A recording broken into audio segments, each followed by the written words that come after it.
김사동 김산 소문이었으면 아까 그냥 앞에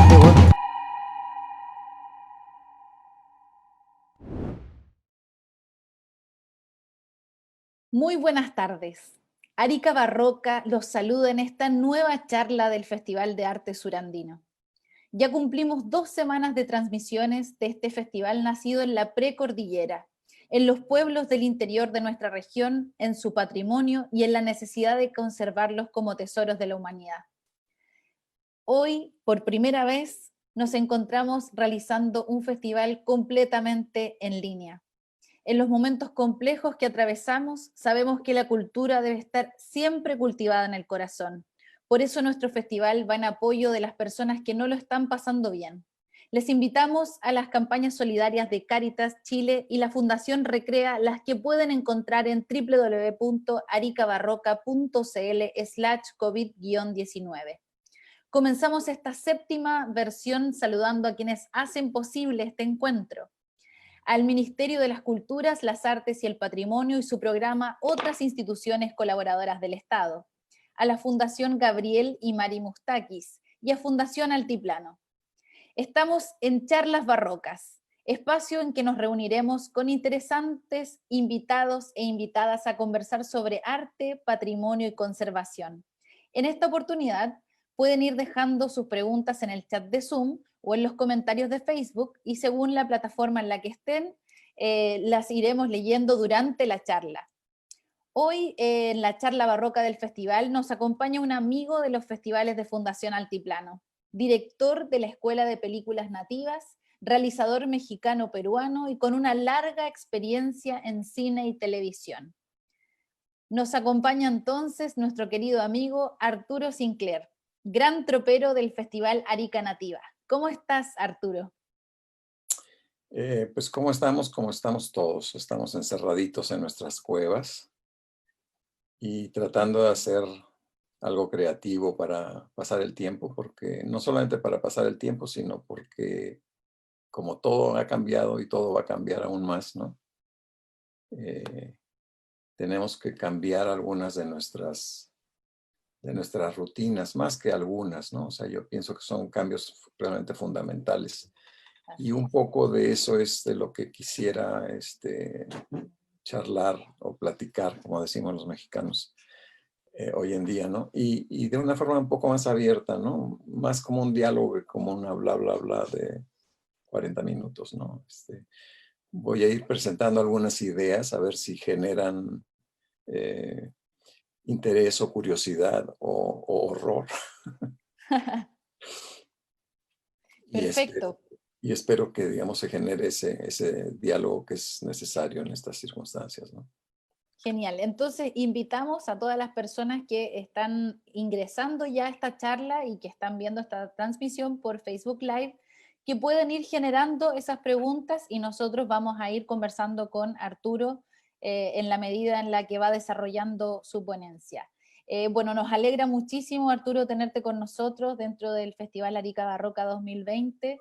A pesar de esta distancia, ¿no? Y de esta virtualidad que es una oportunidad también para encontrarnos y para poder relevar ciertos temas. Así que la pantalla para la charla La Nueva Realidad. Adelante, Arturo.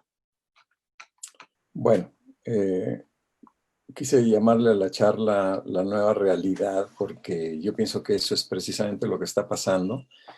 Y no, aunque muchos piensan que, digamos, después de esta pandemia vamos a salir a la calle, ir al mall, ir al cine y seguir la vida como si nada pasara, yo realmente espero que eso no ocurra, ¿no?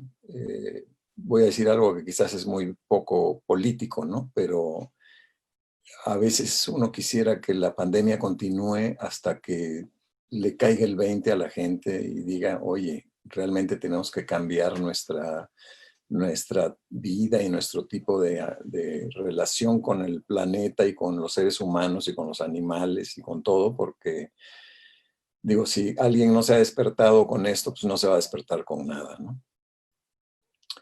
Y puse acá una cita de Deleuze, que dice el arte como acto de resistencia, ¿no? Que me parece una cita muy interesante porque cuando pensamos, bueno, ¿qué es lo que vamos a hacer o cuál es nuestra función? Yo como cineasta o tú como persona que trabaja en medios o en fin, en lo que hagas, ¿no? ¿Qué es lo que realmente sobrevive a través del tiempo, ¿no? A través de los siglos, ¿no? Y Deleuze dice que solamente el arte sobrevive, ¿no? O sea, ¿cómo conocemos lo que pasó hace miles de años? A veces pues, por una figurita que alguien talló, por un mural que alguien pintó, por eh, algo que alguien grabó, quizás una música que fue compuesta, ¿no? Etcétera, ¿no? Entonces, yo quiero empezar a retroceder en el tiempo, hace muchos años, digamos, vámonos ahí por el 1500, ¿no? A ver cómo Bruegel, ¿no? Peter Bruegel, el viejo, ¿no? Pintó una pintura que llamó El triunfo de la muerte, ¿no?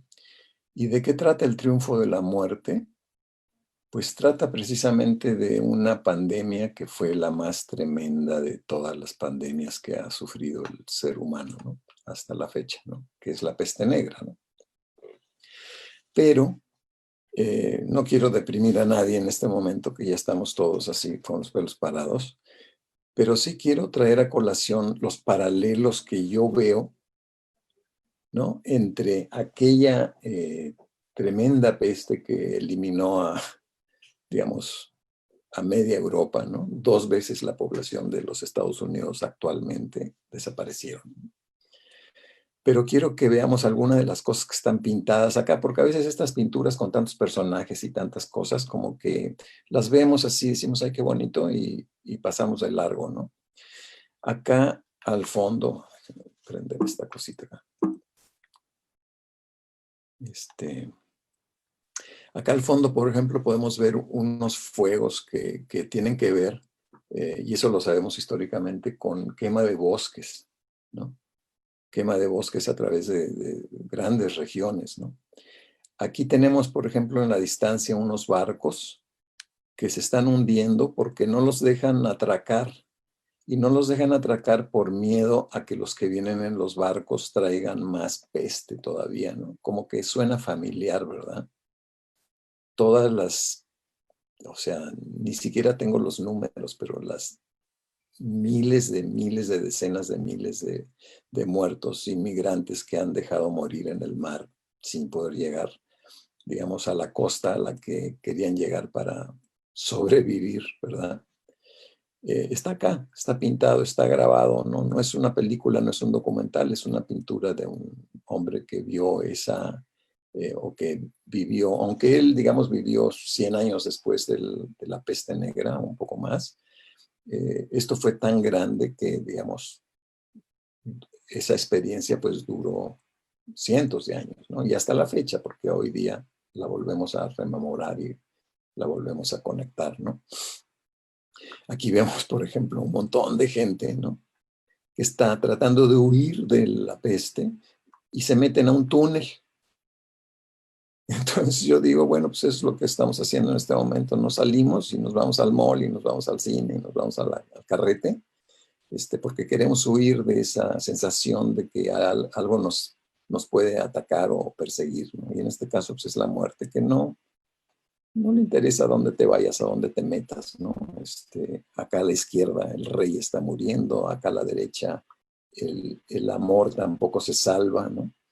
En fin, entonces quería hacer esos paralelos porque, bueno, va a ser importante en el resto de la conversación cómo estas cosas continúan y tienen patrones de conducta de los seres humanos que son interesantes de tener en cuenta, ¿no? Una cosa curiosa, por ejemplo, es las máscaras que usaban los famosos doctores de la peste, ¿no? El problema de las máscaras, ¿verdad? Que ahora hay hasta gente que sale en Estados Unidos con sus ametralladoras a decir que no quieren estar con las máscaras porque quieren la libertad, ¿no? Bueno, pues imagínate cuando en esa época te llegaba uno de estos doctores a tu casa Si no te morías de la peste, te morías de un ataque al corazón, ¿no? Claro. De verdad, ¿no? Qué terrible, ¿no? Y esas máscaras con pico de un ave de rapiña, ¿verdad?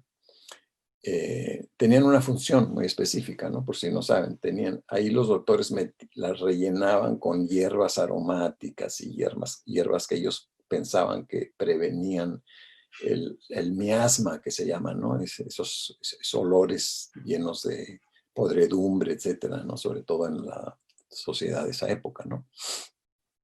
Pero es curioso, digamos, ver el uso de las máscaras y los problemas que causaban. Y estos no eran doctores, ¿no? Eran gente que tomaba ese como un trabajo, porque le pagaban, ¿no?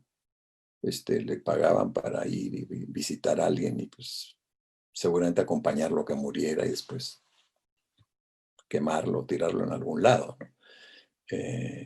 O sea, ese es el caso de estas ilustraciones que son terroríficas para mí, ¿no?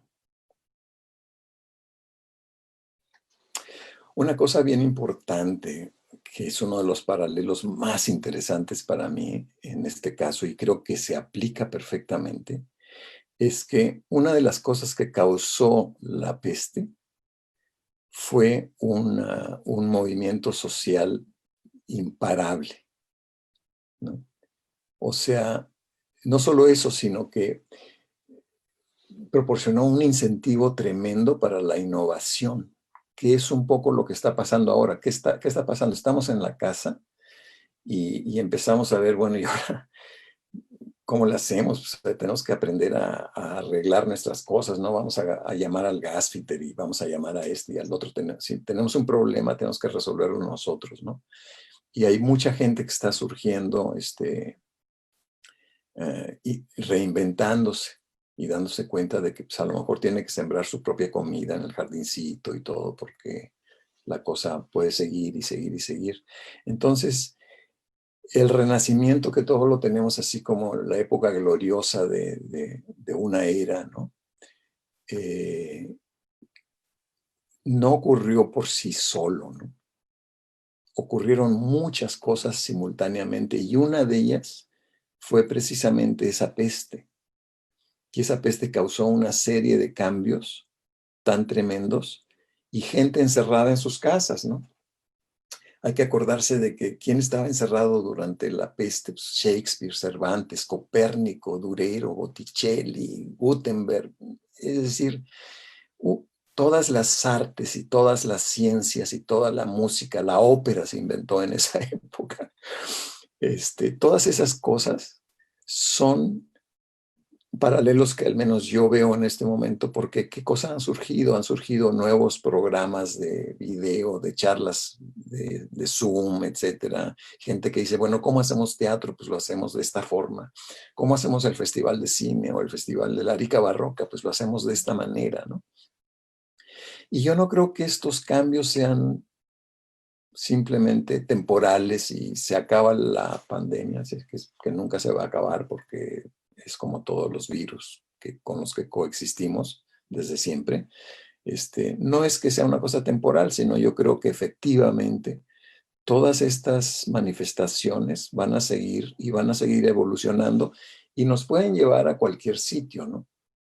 Y hay que tener cuidado porque el desarrollo, por ejemplo, del Renacimiento, que tiene que ver con la salida con la Edad Moderna, digamos, ¿no? Con la salida del feudalismo y, en fin, de toda la política de esa época. Al mismo tiempo que estaba saliendo de eso y traía una revolución, causó, entre otras cosas, por ejemplo, el ascenso de la burguesía y el comienzo del capitalismo. Y es curioso porque otro de los paralelos que yo veo es que una de las causas de esa peste fue muy parecida a lo que nos ha pasado ahora.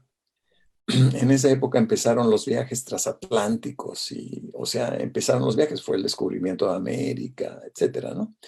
Entonces había mucho tránsito de especies y de minerales y de esclavos y de cuánta cosa hay en esa época, que es muy parecida a nuestra época, ¿no? Que se dice que se ha desarrollado por la globalización y todo eso, que es obviamente una causa perfectamente posible, ¿no? No sé qué piensan de esto, pero... Sí, a mí me surgen, la verdad, bastantes imágenes. Me pasaba igual comentarlo un poco con algunos como historiadores, ¿no? Esto de darse cuenta que esto es algo cíclico, ¿no? Como si volviera a repetirse cada vez estas historias y fuéramos viendo cómo la sociedad en su conjunto va teniendo diversas capacidades de resolverlo a propósito de lo que va viviendo, ¿no? En estos momentos a nosotros nos pilla también en una crisis o en una revuelta, ¿no? En un despertar mundial, porque venían muchos países también generando estos despertares, ¿no? Sí.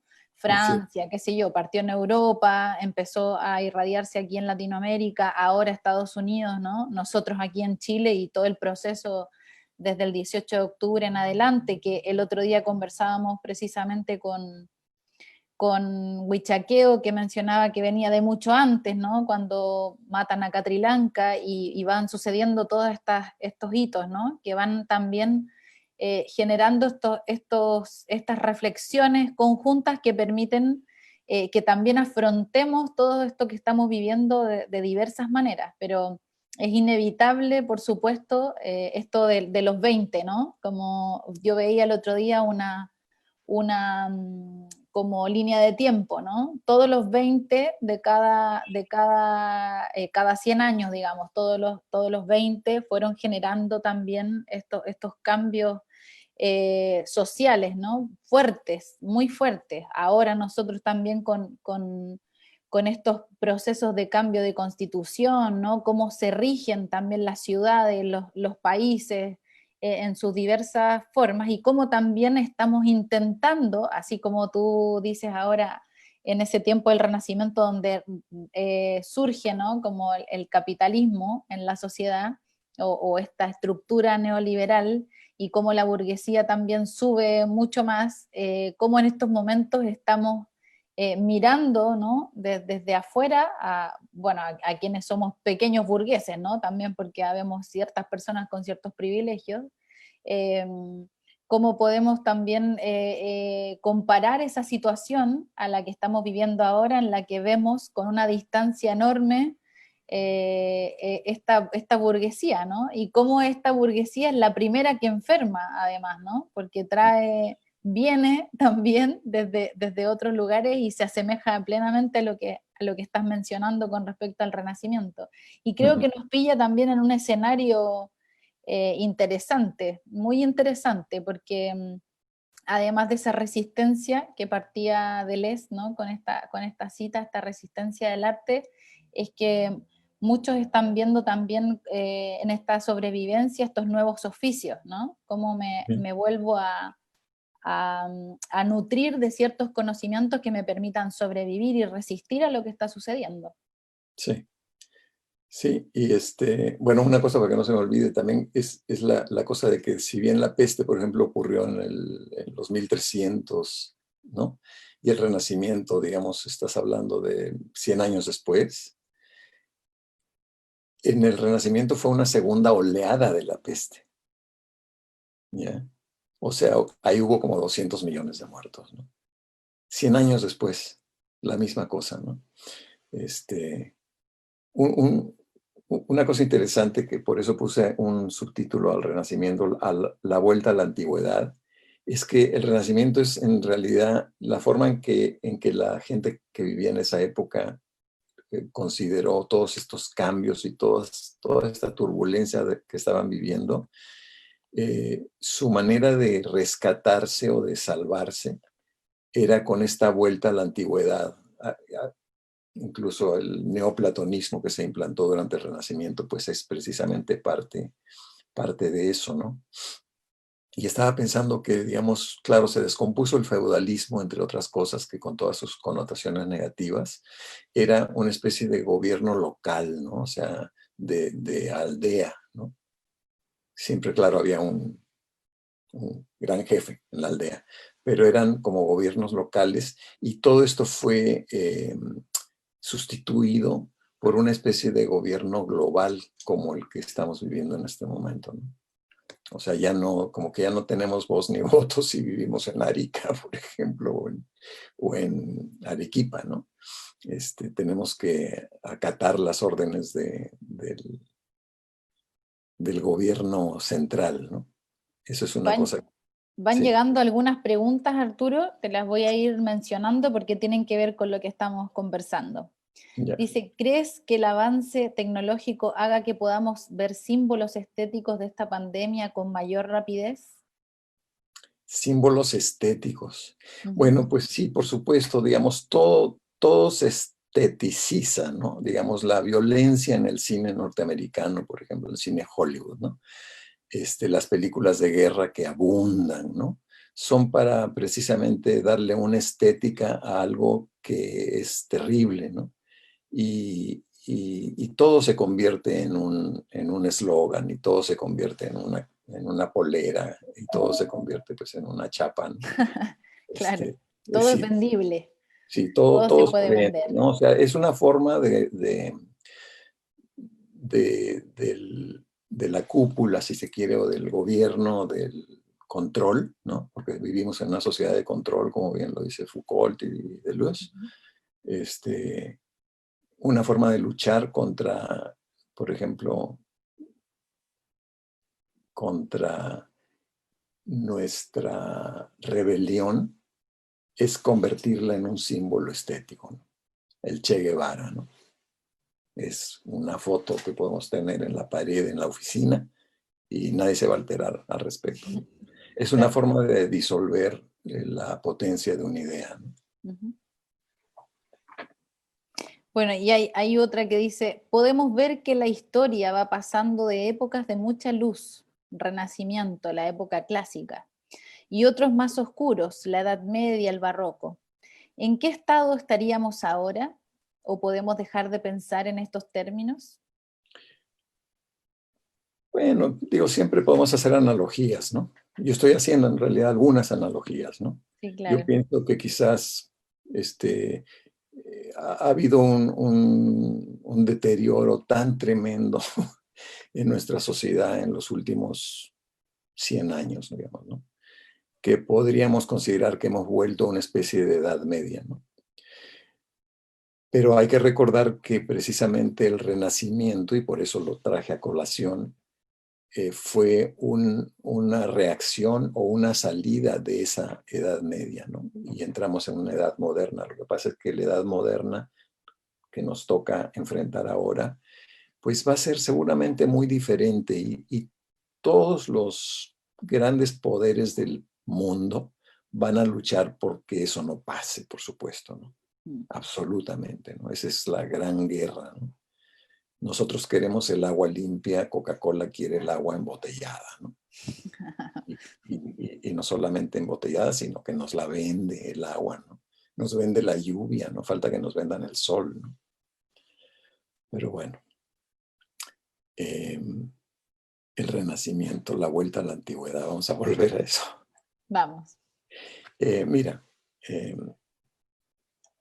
no sé si esta imagen dice algo, ¿no? Pero esta imagen tiene que ver mucho con el Renacimiento, porque es nada menos que Carrara, ¿no? En la Tuscanía, cerca de Florencia, está esta, no sé cómo se dice en español, la quarry, donde sacas el mármol, ¿no? El famoso mármol de Carrara, ¿cómo se dice? Una cantera, ¿no?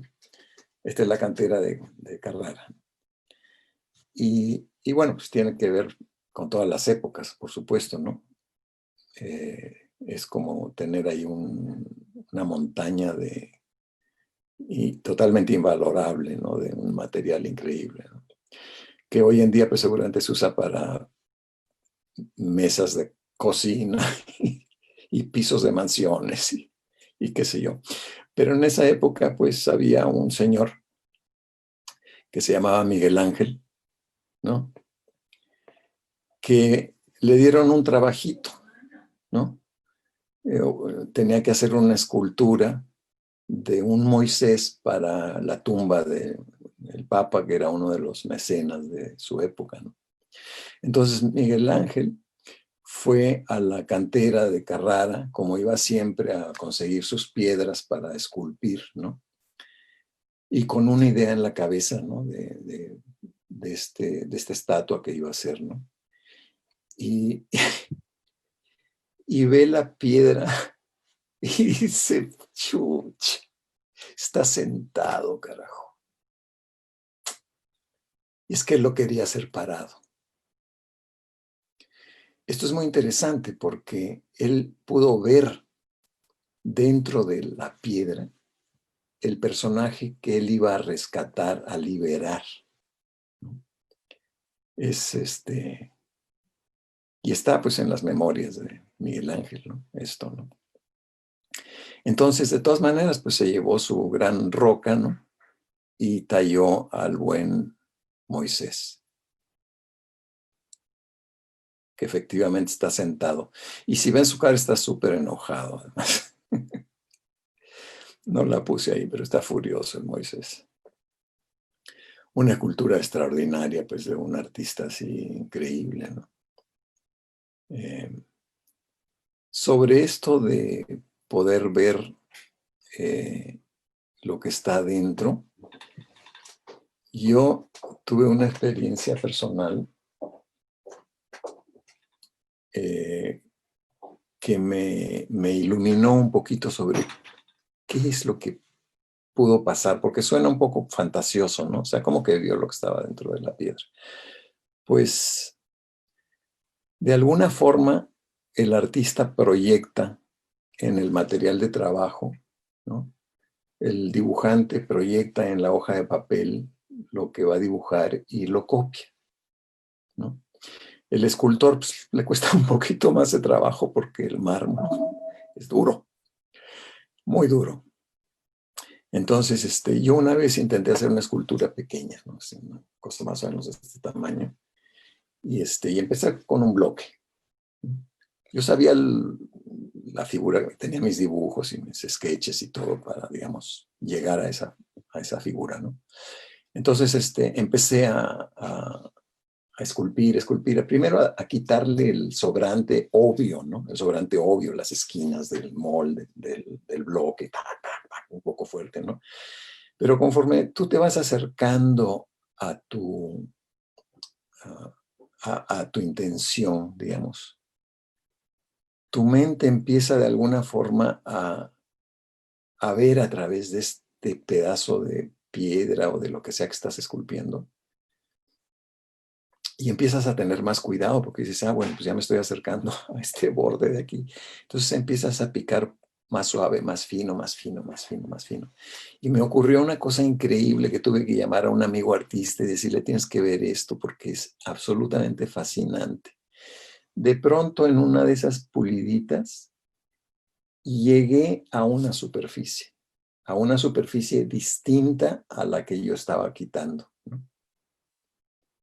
Es muy difícil de explicar, tendría que mostrarlo, digamos, ¿no? Pero el caso es que, digamos, lo tosco de lo que estaba yo haciendo se fue afinando, lógicamente, y de pronto, haz de cuenta que quité una hoja de cebolla, ¿no? Y llegué a esta superficie que era evidentemente la superficie de la figura que yo estaba tratando de hacer, ¿no?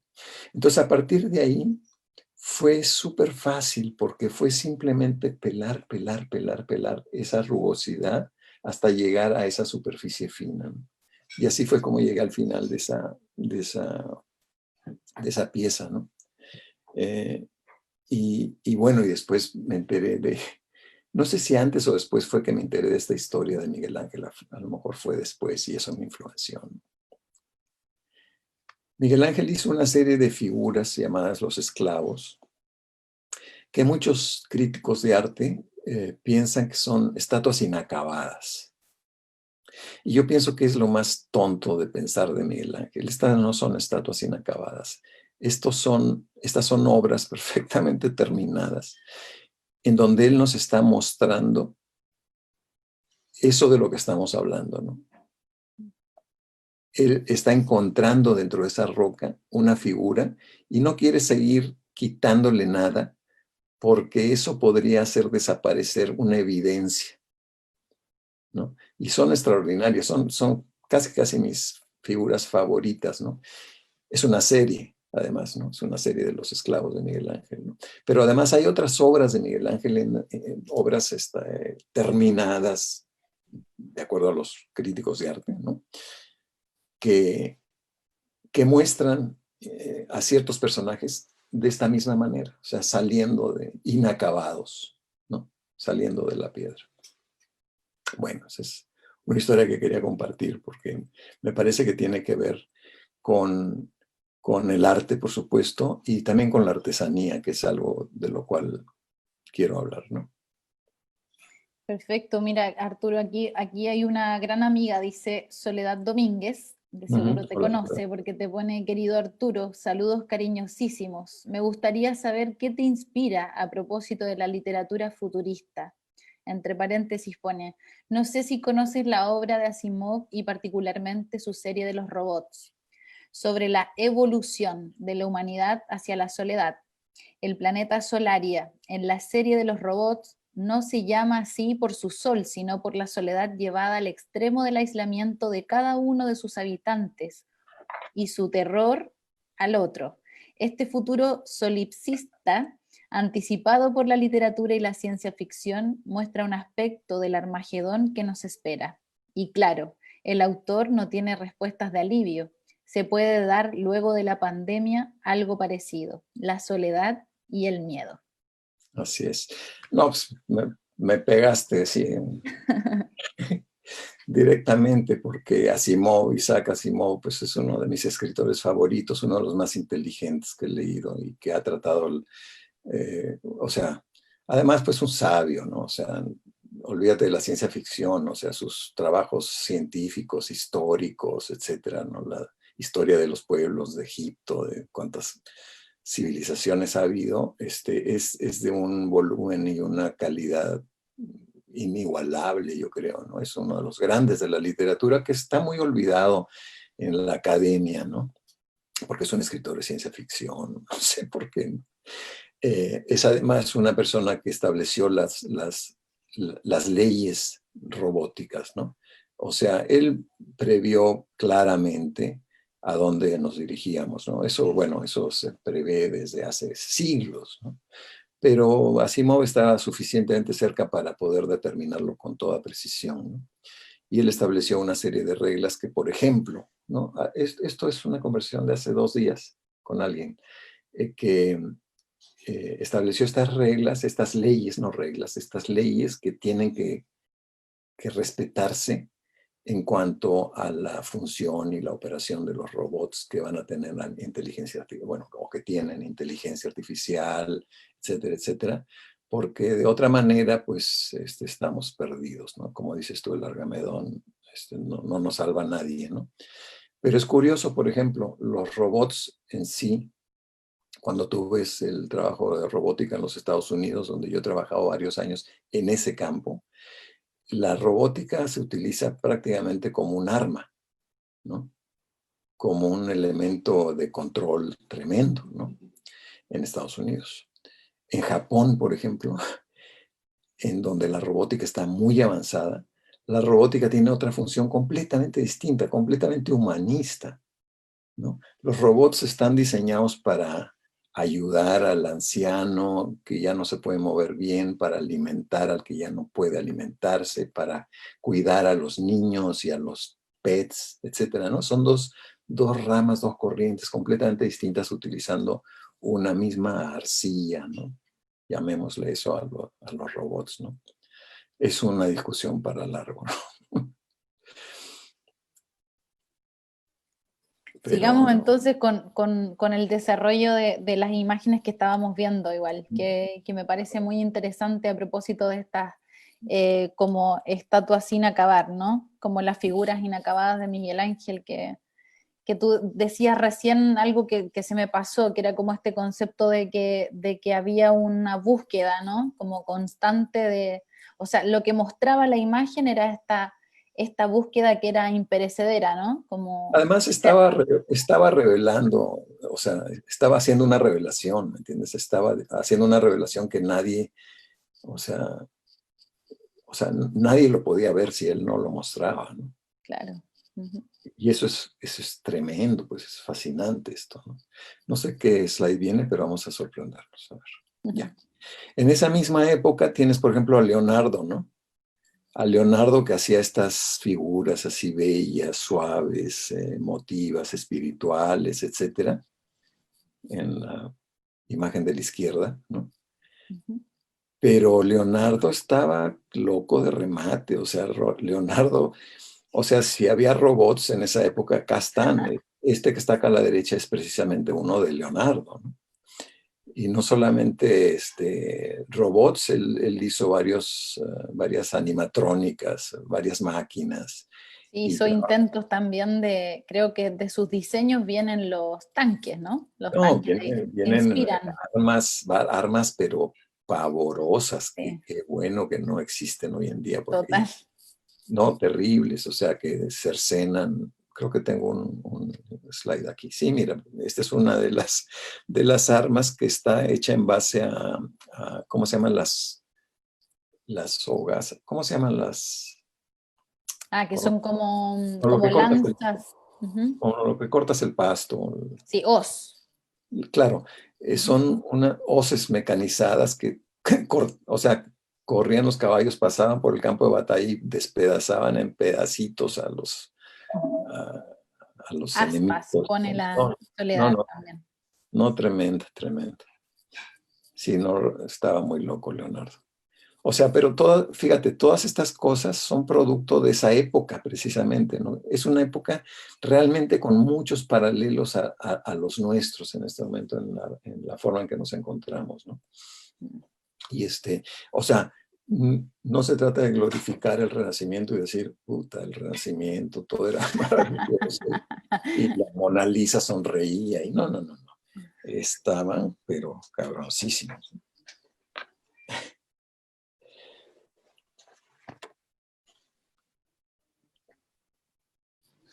Otra cosa muy interesante de esa época, fíjate en esta imagen. Estos cuernos que tú ves ahí fueron fabricados para que la clase dominante, la realeza, escuchara y espiara las conversaciones del pueblo. Fíjate qué tremendo en esa época. Y dime si no hay pues un paralelo, ¿verdad?, a lo que estamos viviendo en este momento. Así es, un Y lo que estaba espionaje. preguntando Soledad, claro, a dónde vamos, ¿me entiendes? Que la tecnología, ¿no? Esta es la tecnología de esa época, ¿no? Es más, acá arriba tienes un cuarto escucha, ¿no? Donde está perfectamente diseñado para que todas las ondas sonoras reboten y se enfoquen en el auditor, ¿no? En el que está pues espiando, ¿no? Tremendo. Después, en 1650, Athanasius Kircher, que era un jesuita, ¿no?, propone un extraordinario sistema de escucha, ¿no?, que eso lo puedes leer seguramente también en Foucault y en muchos otros tratados, ¿no? Para cualquier persona familiarizada con el famoso panóptico de Benham, las similitudes son sorprendentes, ¿no? Porque este sistema de escucha tiene el propósito no solo de vigilar, sino también disciplinar. Es para asegurar a quienes están bajo vigilancia que entiendan que lo que hacen se puede ver y lo que dicen se puede escuchar.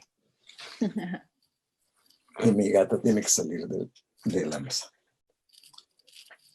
Entonces, aquí estamos viendo una de las tantas torres de control, digamos, la de la derecha es en China, pero la de la izquierda puede ser pues, Italia, Alemania, Francia, Estados Unidos, cualquier parte, ¿no? Sí. Y eso sabemos, ya, tranquila. Y eso sabemos que es un hecho. Y es un hecho que está impulsado también por la pandemia, ¿no?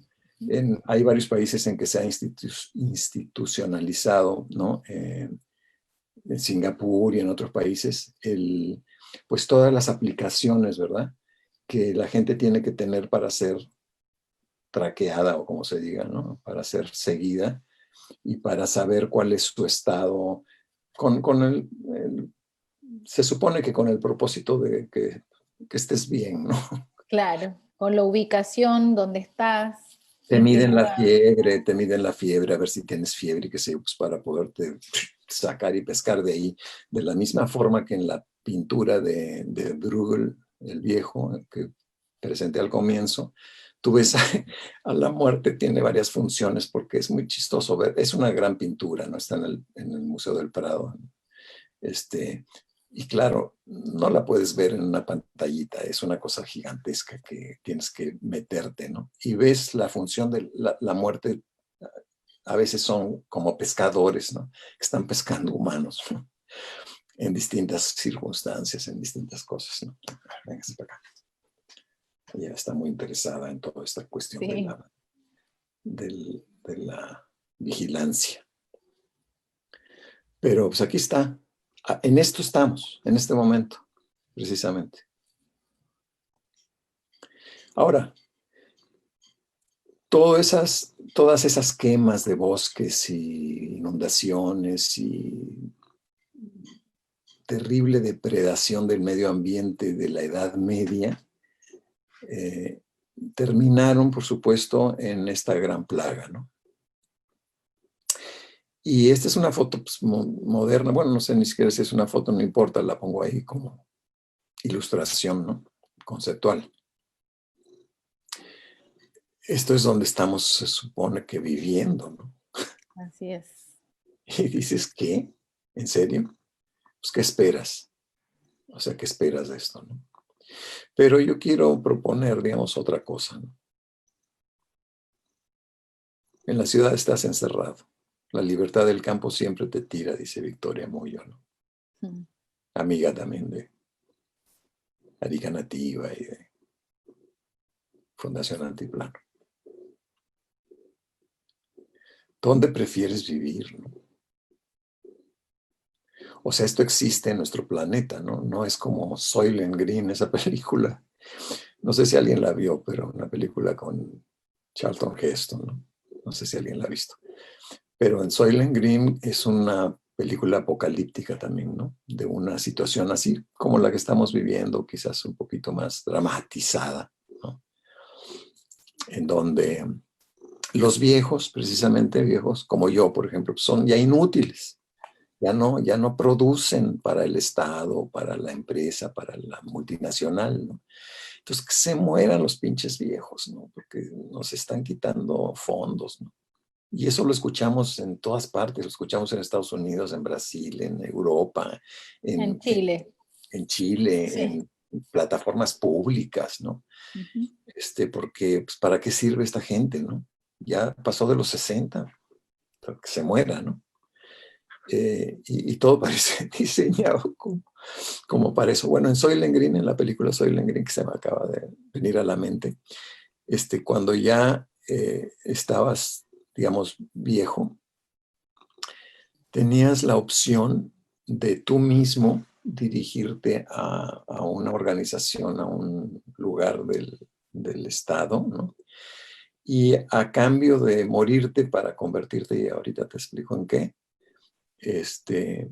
te ponían en una cama y tenías tus pantallas así gigantes de plasma, qué sé yo, aunque no era época de eso, ¿no? Pero tenías tus grandes pantallas y te pasaban imágenes como de sueño, o sea, paisajes como estos, animales, ciervos, llamas. Paraísos. Paraísos que nunca los habías visto en toda tu vida, jamás los habías visto, ¿no? O sea, ¿cuántos niños hoy en día han visto en vivo un guanaco? Yo que soy mexicano de Ciudad de México, ¿no? Cuando yo era niño, pues yo veía en la distancia, en el horizonte, veía el Popocatépetl y el Iztaccíhuatl, ¿no? Los grandes volcanes con nieves eternas, etcétera. Qué sé yo, de 40 años a la fecha, Los niños en Ciudad de México nunca han visto los volcanes. Los ven en afiches o en, ¿cómo se llama? ¿Dónde están las fechas? Los calendarios. ¿No? Pero los volcanes en sí no. Y no están lejos, están ahí nomás. Digamos, están fuera de la ciudad, pero están cerca. Pero ya no se ven. Ya porque es como en China, ¿no? Que no sé si has visto, hay a veces unas grandes pantallas que muestran la puesta de sol. Claro, ya no es parte del paisaje natural. No, ya no es parte del paisaje natural, ya entras en la virtualidad que todo el mundo asume que es la realidad. Así es. ¿No? Ese es el concepto, ¿no? Y ahí es donde se trata de educar a la gente desde muy pequeños, ¿no? Porque esa es otra discusión y es muy importante, a que la realidad es eso que se ve en la pantalla. Y dentro de muy poco, pues las pantallas van a ser internas, porque los lentes que proyectan en la retina directamente, ¿no? Las proyecciones retinianas, nos van a mostrar, digamos, incluso el paisaje, pero modificado con filtros, ¿no? Etcétera, o con información adicional, ¿no? Ese color es azul, eso se llama nube. Claro. En fin, ¿no? Sí, hay una consulta aquí que dice, ¿podemos pensar entonces que aunque cambien las tecnologías, las estrategias de la clase dominante no cambian? Hay alguien que respondió, Maritza Verastegui, dijo, no hay cambio de clases altas, siguen dominando al pueblo. ¿Qué dices tú, Arturo?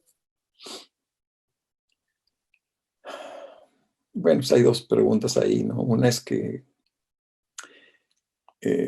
digamos, las clases no es que cambien o no cambien, es un paradigma que está ahí, es como la basura que flota en el océano, ¿no? A veces hay unos más que otros y a veces unos que no eran de la clase alta logran colarse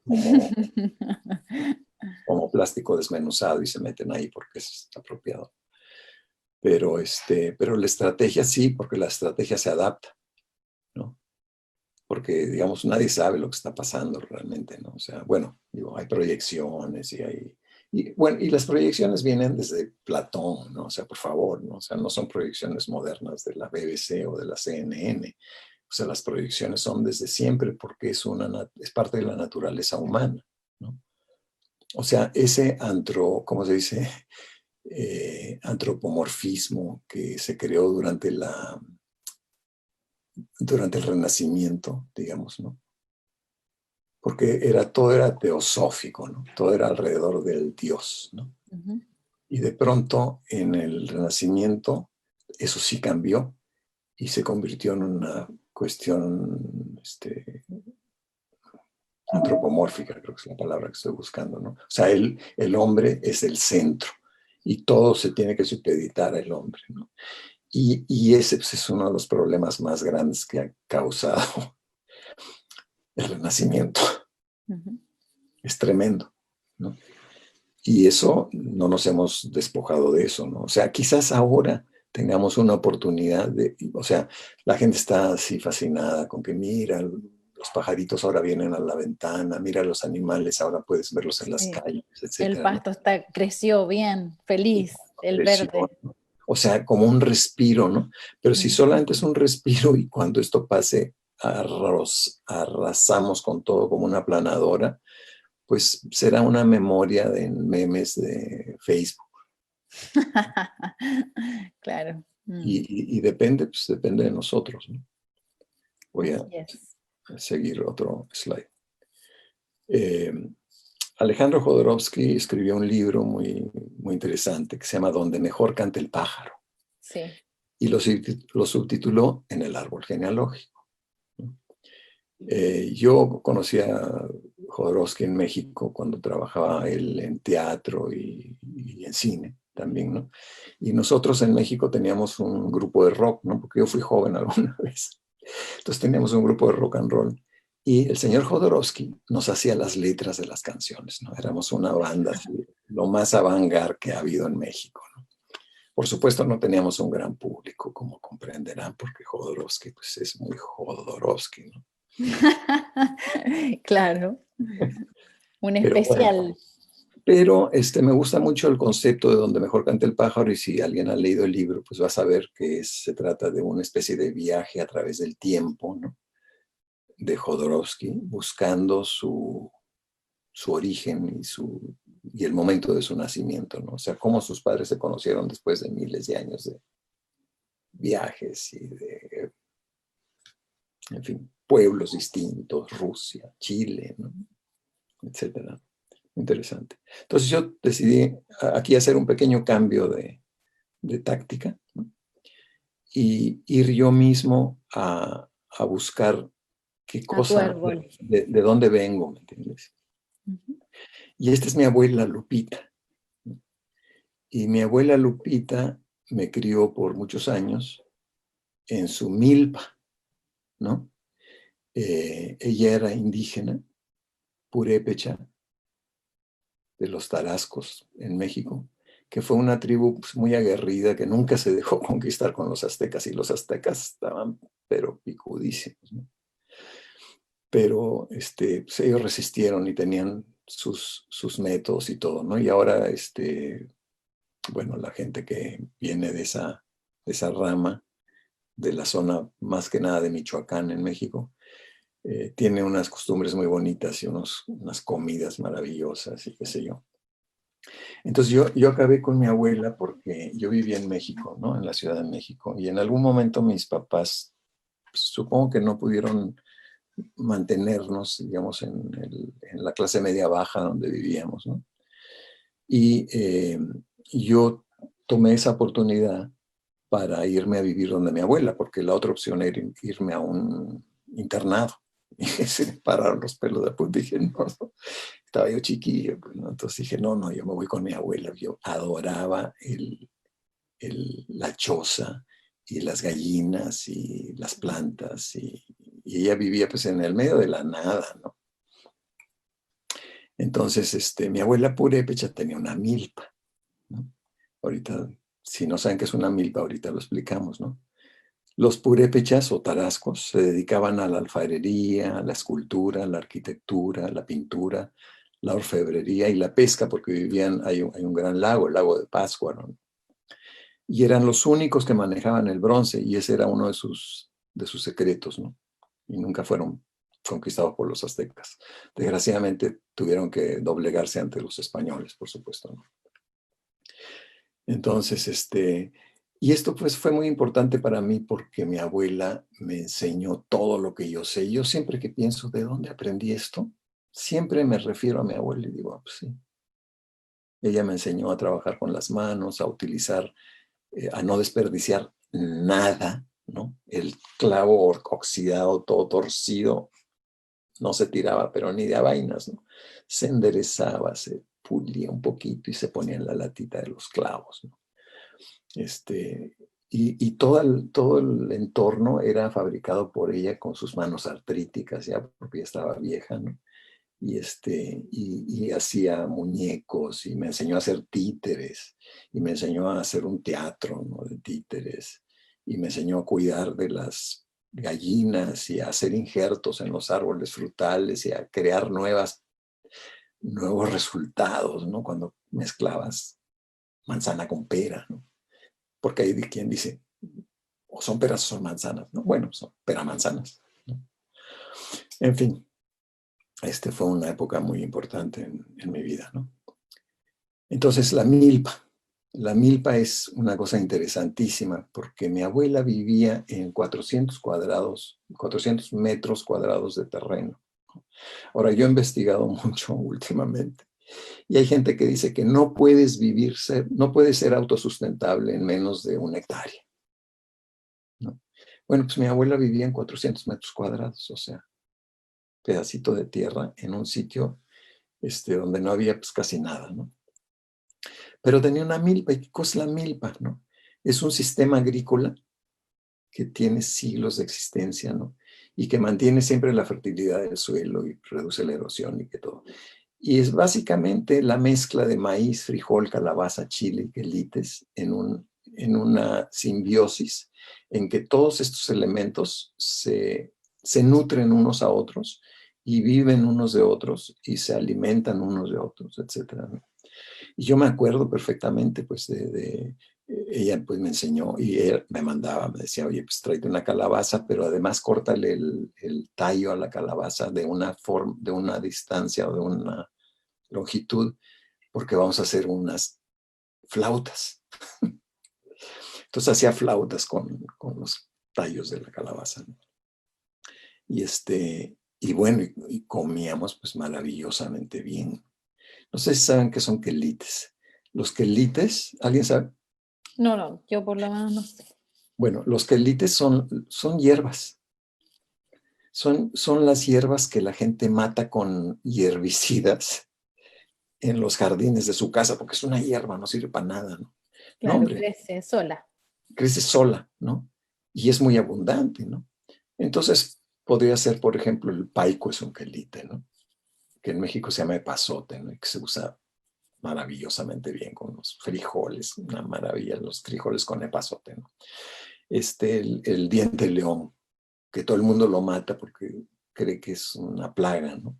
Y que se puede usar pues en ensaladas, y en sopas y en todo, ¿no? Pero lo más increíble es el cuitlacoche, que se ve ahí un pedacito, ¿no? Aquí. El cuitlacoche es un hongo que le sale al choclo, a la mazorca. Y el huitlacoche, cuando le sale ese hongo, se lo come íntegro. Pero no desaparece eso, al contrario, simplemente se convierte, se sublima como en una alquimia así maravillosa y se convierte en un alimento que es tan preciado en los mejores restaurantes del mundo, que es muy difícil en Ciudad de México, por ejemplo, encontrar un lugar en donde puedas comer huitlacoche, porque todo se exporta a París, a Londres, a Madrid, Roma, ¿no? Y es un hongo, ¿no? En Estados Unidos está prohibidísimo porque destruye pues, los choclos industriales de Monsanto. Claro. O sea, es considerado casi como arma biológica terrorista, ¿no? Pero en México, si alguna vez van a México, pueden irse a cualquier pueblito. Ahí sí lo van a encontrar. No lo van a encontrar en la ciudad, pero lo van a encontrar en cualquier pueblito, en el mercado del pueblo. Unas quesadillas de flor de calabaza con huitlacoche, por ejemplo. No. Increíble. Qué rico. Mira, Oh. dice ahí una pregunta. ¿Cómo conviven estos saberes de los abuelos con los descubrimientos científicos? Buena pregunta. Gran pregunta para esta nueva realidad. Buena pregunta. Yo, fíjate, bueno, y creo que la voy a contestar. Fíjate que yo tengo muchos problemas con el concepto de Facebook porque pienso que es algo muy deleterio para nuestra salud mental, etcétera. Nos quita mucho tiempo, ¿no? Y además todos estamos trabajando para Facebook. Todos los que tienen una cuenta de Facebook están trabajando para Facebook, sin pago ninguno. Facebook no nos paga. Cuando nosotros hacemos clic y sonrita y dedito y puchita, estamos trabajando para ellos, ¿no? Y somos millones, somos billones, creo, en este momento, ¿no? Que trabajan para ellos. ¿A qué venía esto? A que durante la pandemia, el contenido de Facebook, según yo, ha cambiado muy notablemente, muy notablemente. Yo ahora encuentro, por ejemplo, un montón de artículos y posts sobre cómo hacer pan. ¿O para qué sirve esta hierba que salió en mi maceta?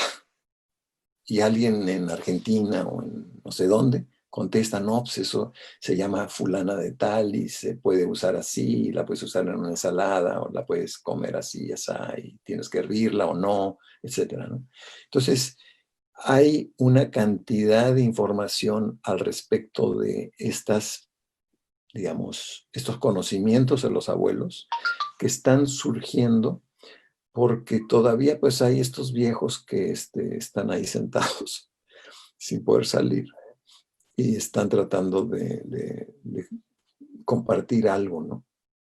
O son hijos o nietos que han tenido la sensibilidad y la inteligencia, o no les queda otra, que están sentados ahí con los abuelos o con quien sea, y empiezan a conversar y cuentan cómo fue, cómo era la cosa y qué sé yo, ¿no? Yo, desgraciadamente, pues mi abuela murió hace muchos años y mis padres también, ¿no?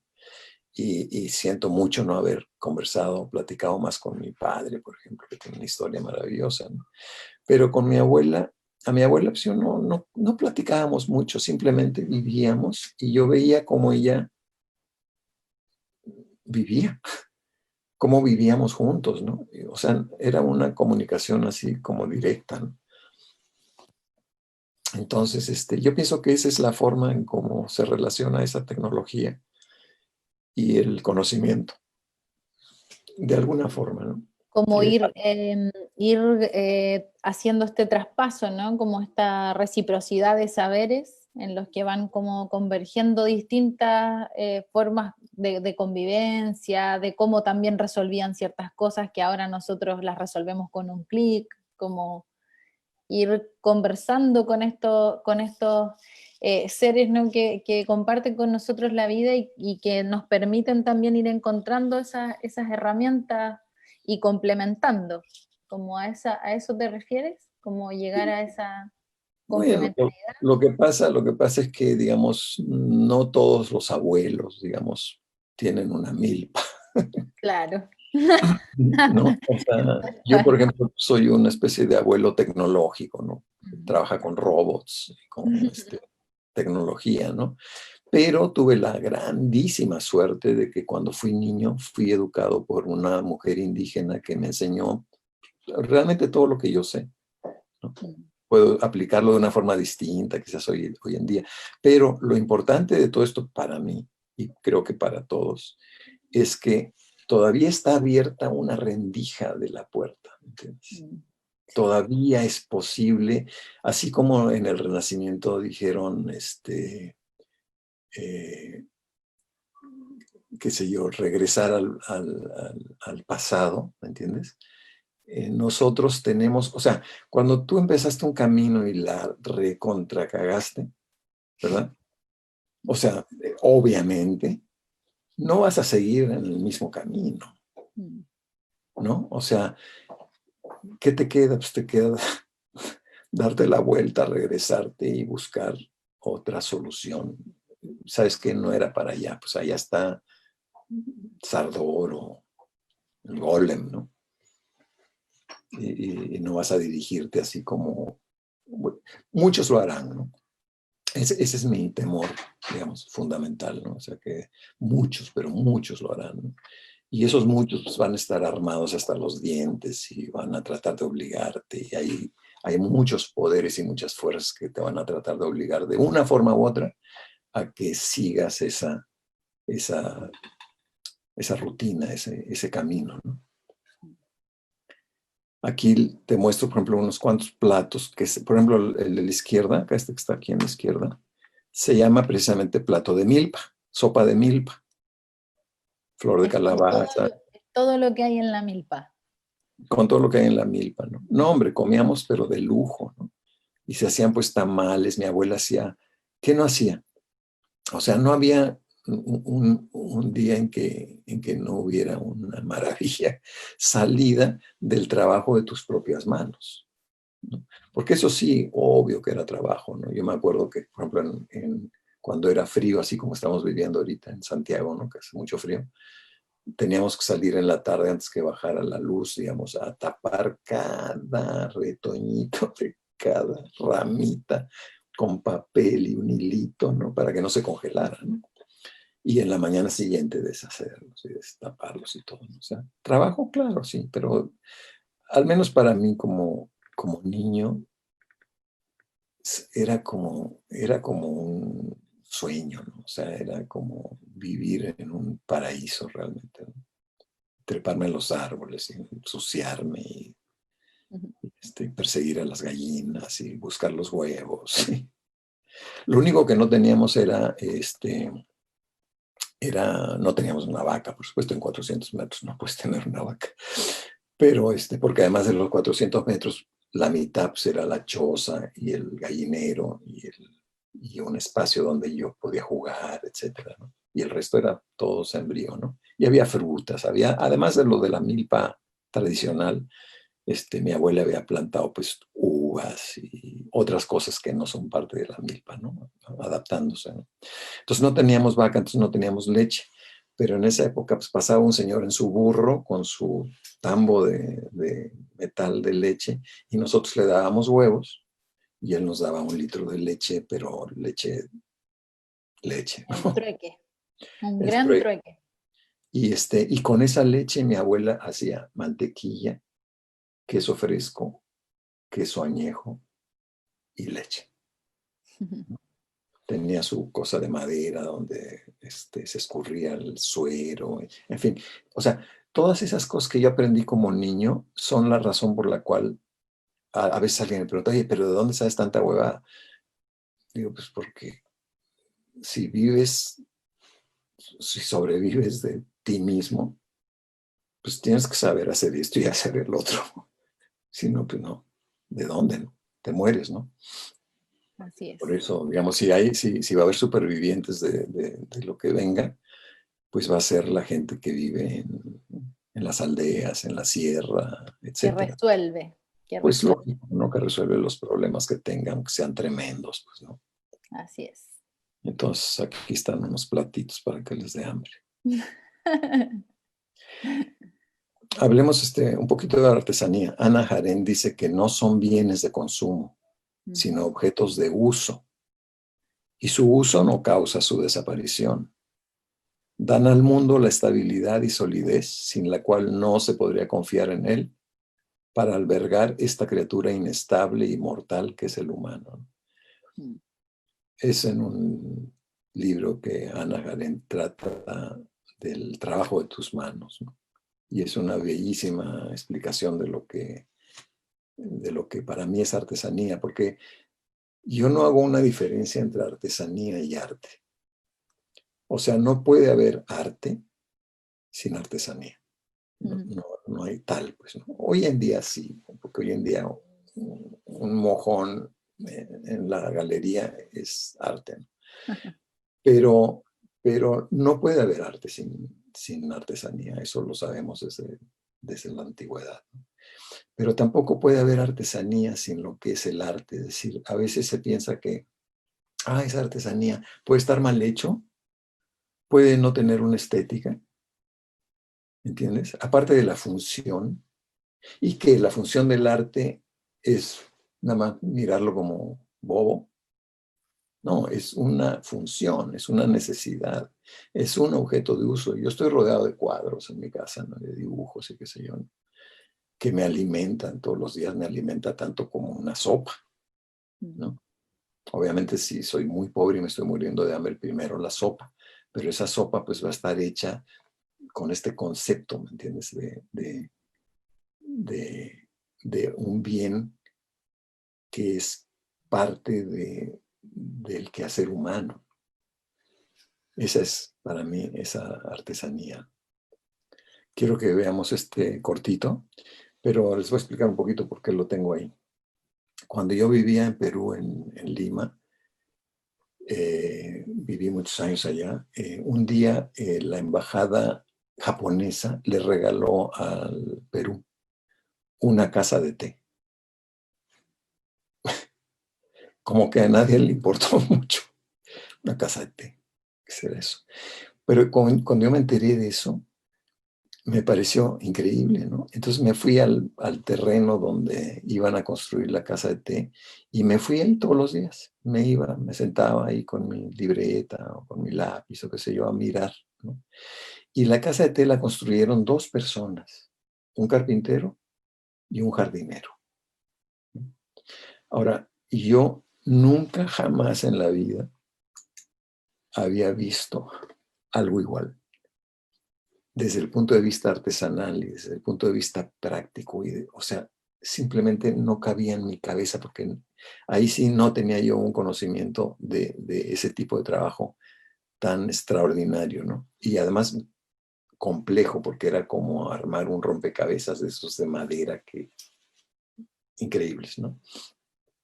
Entonces no pude encontrar nada, digamos, con esa maravilla poética, pero les quiero pasar esto porque son unos cuates que están ahí construyendo una casa de té y, y creo que tiene que ver mucho con el trabajo que se hace en la fundación, ¿no?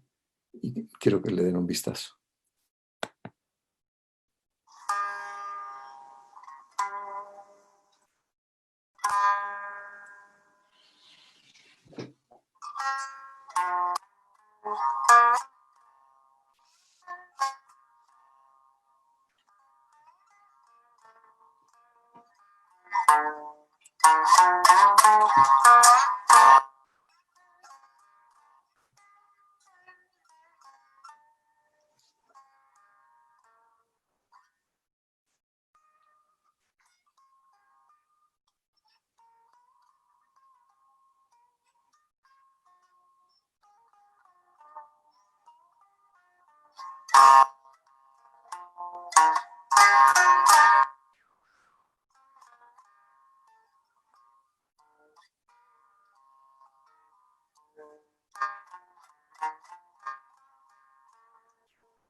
¿Cómo la ven? Increíble, Increíble, ¿no? Increíble. increíble. Y además, pues, esto da para muchas cosas, pero curiosamente pues, se parece mucho al trabajo que hacen nuestros artesanos, ¿no? Ujú. En Arica y Parinacota y En la escuela, en la sí. escuela, ¿no? O sea, claro que, digamos, esta gente, digamos, viene de una tradición muy antigua Mm. de trabajar artesanalmente o artísticamente con una calidad que es inigualable, ¿no? O sea, hay muy pocos. Además, ojo, pues viven en una isla con condiciones telúricas así importantes, ¿no? Y las casas estas están construidas pues contra todo lo que pueda sobrevenir, ¿no? Como te decía, son como rompecabezas, así que dices, Sí, puta, qué maravilla. ensamblaje. El Ujú. ensamblaje, ¿no? Y lo interesante es que este ensamblaje, o sea, este andamiaje, Ujú. es simplemente para proveer un espacio para una ceremonia de té. Ujú. El Eso es sumie. lo que es extraordinario.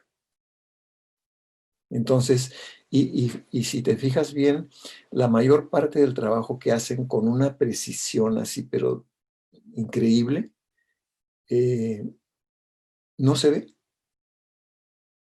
o sea, está oculto, Claro. ¿no? No es la fachada, ¿no? Y eso es, por ejemplo, en el arte ocurre mucho, ¿no? Yo he estado en condiciones así en donde dice, hay Arturo, pero no se ve. Pero ¿cómo que no se ve? Pues es que no importa que se vea o no se vea, tiene que estar bien hecho, ¿no? O sea, tú tienes que tener una responsabilidad, digamos, con el tiempo que le estás dedicando a pulir una piedra o a cortar una madera. O sea, sí, es parte de tu vida y no regresa. O sea, ya se fue ese momento, ¿no? Que usaste esa hora, ese día o esa semana. Entonces, imagínate la responsabilidad que tienes para hacerlo bien. No te cuesta mayormente más, digamos, ¿no? Este, es una lección importante. Eso fue una experiencia muy interesante para mí ver eso de joven, digamos, cuando estaba yo haciendo cine en el Perú, ¿no? Una muy buena experiencia. Yo creo que eso también va forjando esa posibilidad también de ir aprendiendo de esto, ¿no? Que decíamos, cómo ir como, cómo pueden ir conviviendo estos saberes, ¿no? Que Claro, son... por ejemplo, ese momento en que ves que usa un compás, creo que se llama compás acá también, ¿no? Ujú. Para determinar el perfil que hay que Sí. recortar. Eso nunca lo había yo visto. Entonces, y yo tengo un trabajo que no lo he hecho por varios años para hacer una pieza que necesito que embone en otra, porque no sabía cómo hacerlo. Y ahora ya sé. Y esta es una foto del taller de la escuela, ¿no? Están trabajando ahí pues, en algo muy parecido, ¿no? Y aquí tienes lo mismo, ¿no? Sí, la ¿No? caña. La caña, la quincha, ¿no? Que además, pues, viene también de nuestros antepasados, porque, por ejemplo, acá, digamos, a la derecha y a la izquierda, sirviendo de marco, pues es el trabajo de nuestros artesanos y carpinteros y qué sé yo en la fundación. Pero al medio puse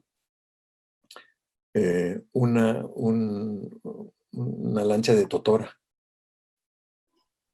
porque esto que están haciendo ellos ahí, especialmente a la derecha, ese techo, viene precisamente de la totora, de los mochicas en el Perú, que vivían en un lugar donde no tenían madera, había caña, nada más, o había hicho,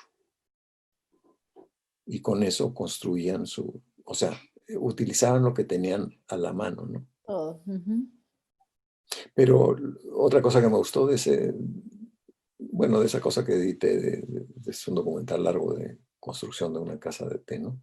Es es no sé cómo llamarle, el cariño, el respeto profesional, o qué sé yo, pero sin poses, ¿no? O sea, simplemente se hace bien o no se hace.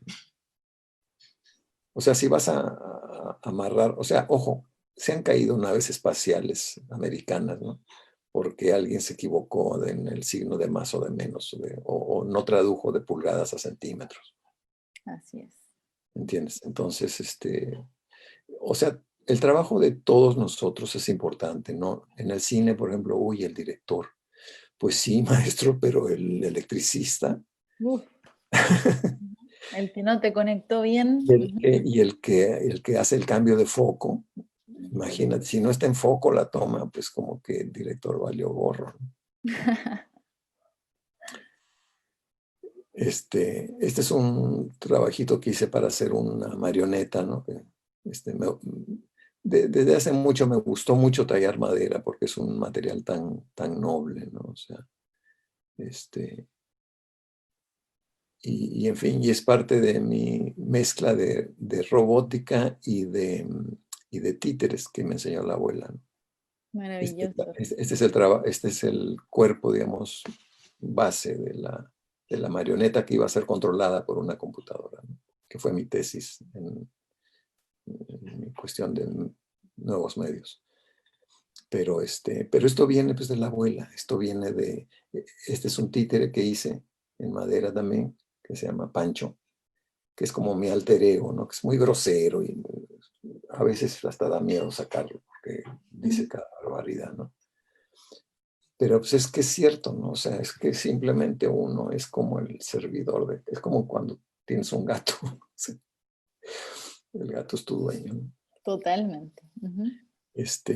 Y en fin, y ahí lo puse a Pancho junto con un robot que justamente me gané con la otra pieza que hice anteriormente, con la marioneta, ¿no? Me gané un premio en una competencia robótica y me gané un robot que nunca he usado, pero ahí está, pues. En fin. Aquí está Pancho y Pablo, ¿no? Que son músicos. Y después unas máscaras de una obra que hizo mi mujer, que presentamos en Chile hace muchos años, ¿no? En Puerto Montt, y donde está Woswo. Woswo es ese personaje maligno, ¿no? Que se parece a los doctores de la peste, ¿no? Y cuya función era robarse la semilla. Y la función de la tribu era proteger la semilla, que es lo más importante, ¿no? Paradójico, ¿no? Sí. Estamos en lo mismo. Estamos en lo Hay, mismo. hay una pregunta que creo que también tiene que ver con esto que estamos viendo y que hemos estado un poco dialogando en esta jornada. Dice, ¿cuál será el papel del arte en esta nueva realidad? Y creo que esa es la última ya pregunta, para que vayamos ahí un poco cerrando este tema y más o menos como viendo esta construcción, ¿no? ¿Cómo es que se propone esta nueva realidad desde el arte? Bueno, entre otras cosas, comencé con una frase que dice el arte como resistencia, ¿no? No solamente por su durabilidad, sino por muchas razones. Por ejemplo, ahorita que estoy viendo acá los títeres, ¿no? Los títeres tienen una función histórica, tradicional. Son como los bufones de la corte, ¿no? O sea, el bufón puede insultar al rey. No va a perder la cabeza, porque es el bufón, es el tonto del pueblo, ¿no? Y el títere tiene esa invisibilidad, si tú quieres, ¿no? Tú puedes decir cualquier cosa a través del títere, cualquier cosa. No la puedes decir de frente, pues, porque te dan un plomazo, ¿no? Y ahí quedaste, ¿no? Pero pues, al títere lo dejan porque pues, es un títere, ¿no? Pero el títere tiene otras funciones porque le habla a los niños también. Y eso es importantísimo, porque si los niños no están enterados o no son los repositorios de la sabiduría, pues estamos jodidísimos. Aquí acabamos, ¿no? Ahora sí que aquí No hay acabamos, ¿no? futuro. Y de eso trata, digamos, todo el control, ¿no? O sea, las escuelas, ¿no? son lo mismo que las cárceles, ¿no? También, ¿no? Y las fábricas, ¿no? O sea, son lugares donde estamos detenidos, ganándonos la vida, ¿no? Es curioso, ¿no? Que dice, aquí te vas a ganar la vida, ¿no? Porque si no haces esto, pues pierdes la vida. Así de simple.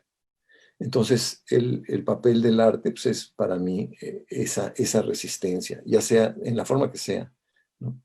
Es difícil, digamos, tapar la boca a un poema o a un libro o una canción, ¿no? Hay muchas canciones revolucionarias que vienen desde siglos atrás, ¿no?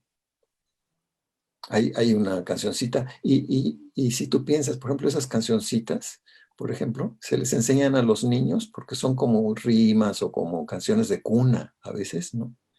Pero que contienen mensajes sumamente importantes para ser transmitidos, no solamente para el momento, sino para la historia.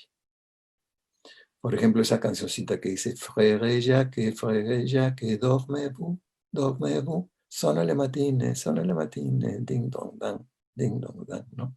¿Qué cosa está diciendo? Eso se lo enseñas a un niño, ¿no? Y el niño la canta inocentemente. Y el adulto tampoco la entiende. Simplemente la transmites como un virus, precisamente. Y dice, ¿estás durmiendo? ¿Estás durmiendo, hermano? Despiértate, están sonando las campanas, despiértate, ¿no? Una enseñanza de mi abuela importantísima fue que nunca tienes que guardar tu conocimiento, tienes que compartirlo, ¿no? Voy a ponerlo en contexto rápidamente, sé que se nos acaba el tiempo, pero cuando yo ella me enseñó a hacer los títeres y mi teatrito y todo, ¿no?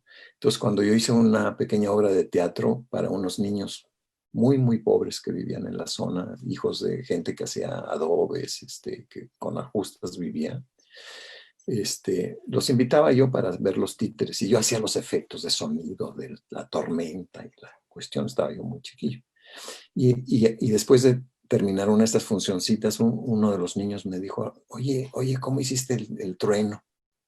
Y yo le dije, no, ese es mi secreto. No, hombre, ¿para qué quieres? Después ya que se fueron, mi abuela me llama y me dice, oye, si tú vas a guardar tus secretos, te vas a quedar guardando el secreto y te vas a convertir como en una piedra, porque te vas a quedar guardando el secreto y todos los demás van a seguir adelante, te van a dejar atrás, vas a quedarte solo. Tienes que compartir tu secreto para poder tener la libertad de seguir adelante y aprender algo nuevo. Entonces, esta ha sido una enseñanza fundamental en mi trabajo profesional, en mi vida, ¿no? Y ya para terminar, digamos, este es un dibujo mío de una piedra. Me gusta dibujar piedras porque son muy tranquilas, se quedan quietas, no hablan. Y me dejan verlas, ¿no? Y esta es una piedra que encontré por ahí en Ica, en el desierto, ¿no? Y es una piedra pulida por el viento. Esa forma que tiene es pulida, es la forma en que el viento la pule con la arena, ¿no? De la misma forma que el viento le da forma al ave o el agua le da forma al pez, el viento le da forma a estas piedras maravillosas, ¿no? Y terminar con la frase de que el recordar, que es lo que nosotros tratamos de hacer al documentar o al explorar, al investigar, al archivar, es una forma de conocer, ¿no? Eso lo dijo el buen Sócrates. Hay que volver al origen, ¿no? Volver al origen, justo. Bueno, increíble, Arturo. La verdad que es una conversación muy necesaria. Creo que se van desplegando varias cosas, varias aristas de las que todos estamos reflexionando en estos momentos. Bueno, todos los que estamos un poquito como en esta conciencia, ¿no? Si estamos en esta conciencia y en esta reflexión constante, de esta búsqueda de cómo trascender, ¿no? De cómo tener esa mirada de construcción futura, vamos a pasar estos momentos. Si vemos esa pared ahí y no tampoco recordamos y tampoco volvemos a releer lo que escribimos antes, ¿no? En nuestros diarios o lo que fuimos aprendiendo, lo que fuimos viendo y no lo aplicamos, quizás van a cantar otros gallos, ¿no? Hay que Así ir es. ahí en esa búsqueda. Que la resistencia, pues, se haga costumbre, ¿no? Así es. Ujú. Que la resistencia se haga costumbre, tal cual. Bueno, hay mucha gente muy agradecida. Bueno, Cristian, por supuesto, también aquí pone muchas gracias, Arturo, gran sesión. Cristian Heinzen está conectado también. Solandré Vázquez, también Albert Neira, hay un montón de personas, Soledad Domínguez, bueno, hay algunos que te conocen sin duda y hay otras personas que han ido conociéndote aquí a lo largo de esta conversación hermosa sobre esta nueva realidad. Y también parte de tu vida, ¿no? Que me pareció muy interesante que la trajeras, porque tiene que ver con estos conocimientos también que tú fuiste adquiriendo en tu historia, ¿no? En tu árbol genealógico. Así que es una hermosa forma y es una hermosa analogía también para construir esta mirada futura. Así que muchas gracias por tu tiempo, Arturo, por compartir con nosotros, por ser parte de muchas vivencias. Sabemos que has estado también desde la Escuela de Películas Nativas, que son así estas sesiones, ¿no? Yo tuve comentarios, tengo amigos que estuvieron en la escuela y me dijeron que era increíble porque partía a las 9 de la mañana, terminaban a las 7 de la tarde, creo, pero era como imposible terminar, como que habían ganas de quedarse y quedarse, seguir, ¿no? Porque se iban desplegando más y más conocimientos y reflexiones e ideas, y además era esa forma de traspasar el saber, ¿no?